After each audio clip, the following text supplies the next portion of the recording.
अस्सलामु अलैकुम वरहमतुल्लाहि वबरकातुहू।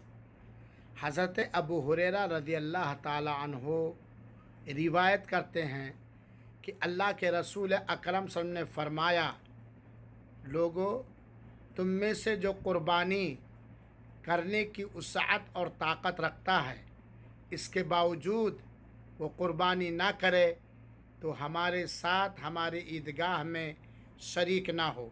ये रिवायत सुनन इब्न माजा की रिवायत है और सही रिवायत है।